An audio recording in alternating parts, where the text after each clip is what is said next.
안녕하세요, 여러분. 오늘은 조금 조용히 그리고 진심을 담아 이야기를 시작해 보려 합니다.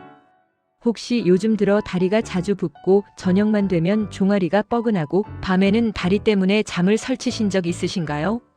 나이 들어서 그런가 보다 하루 종일 서 있었으니 당연하지 그렇게 넘기셨다면 오늘 이 이야기를 꼭 들어보셨으면 좋겠습니다. 이건 단순한 노화가 아닙니다. 우리 몸이 보내는 아주 정직한 경고일 수 있습니다. 그리고 그 경고를 무시하면 심장, 신장, 혈관까지 위험해질 수 있어요. 제가 처음 이 이야기를 접한 건 74세 김영수 어르신의 사례를 통해서였습니다.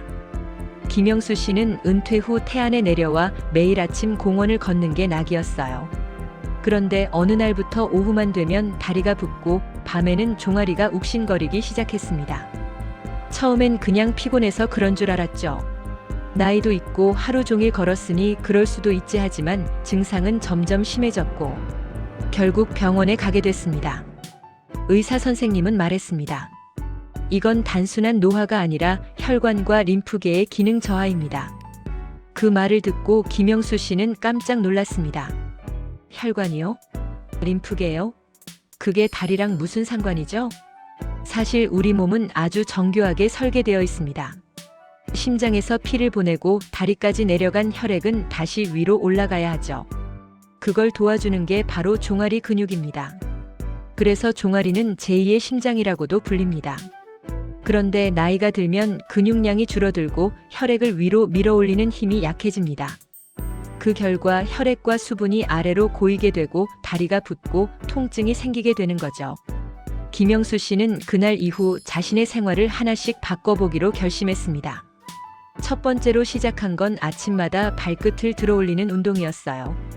의자에 앉아서 발끝을 천천히 들어올리고 내리는 걸 하루에 10분씩 실천했습니다. 처음엔 별 효과가 없었지만 2주쯤 지나자 붓기가 조금씩 줄어들기 시작했습니다. 다리가 가벼워졌어요. 예전엔 저녁만 되면 신발이 꽉 끼었는데 요즘은 편하게 벗고 신을 수 있어요. 두 번째로 바꾼 건 식단이었습니다. 김영수 씨는 평소에 국물 음식을 좋아했어요. 된장찌개, 김치찌개, 라면 그런데 그게 다 염분 덩어리라는 걸 알게 된 거죠. 염분은 체내 수분을 끌어당겨 부종을 악화시킵니다. 그래서 그는 국물은 반만 먹고 젓갈은 줄이고 간은 레몬즙이나 참기름으로 대신하기 시작했습니다. 처음엔 밍밍해서 입에 안 맞았지만 한 달쯤 지나자 몸이 훨씬 가벼워졌다고 합니다. 예전엔 아침에 일어나면 손발이 퉁퉁 부었는데 요즘은 얼굴도 맑고 다리도 덜 붓고 무엇보다 피곤하지 않아요. 세 번째로 실천한 건 잠자기 전 다리를 높이는 습관이었습니다.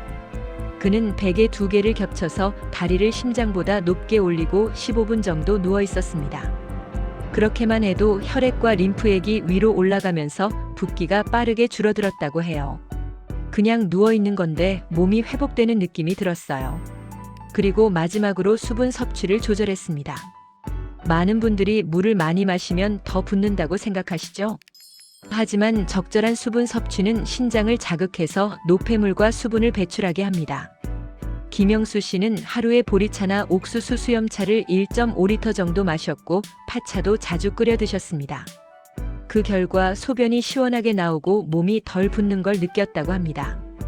이 모든 걸 실천한 지 3개월쯤 됐을 때 김영수 씨는 다시 병원에 갔습니다. 의사 선생님은 놀라며 말했어요. 혈관 상태가 많이 좋아졌습니다.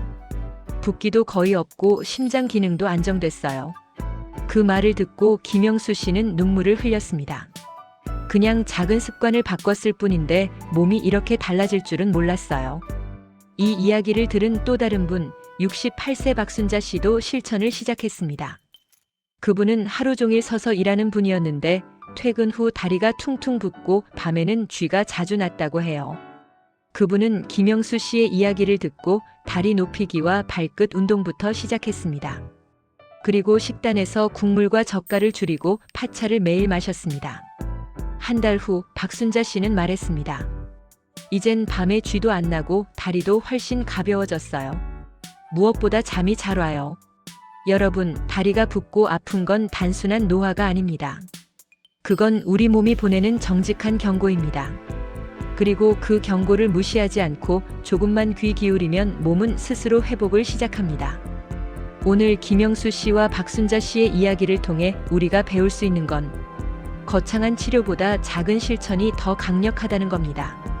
다리 부종을 해결하는 4가지 습관. 종아리 근육 강화 운동, 염분 줄이기, 다리 높이기와 온찜질, 수분 섭취와 이뇨식품. 이걸 실천하면 다리 붓기와 통증은 물론 몸 전체의 순환이 개선됩니다. 건강은 작은 실천에서 시작됩니다. 오늘부터 다리부터 바꿔보세요. 감사합니다.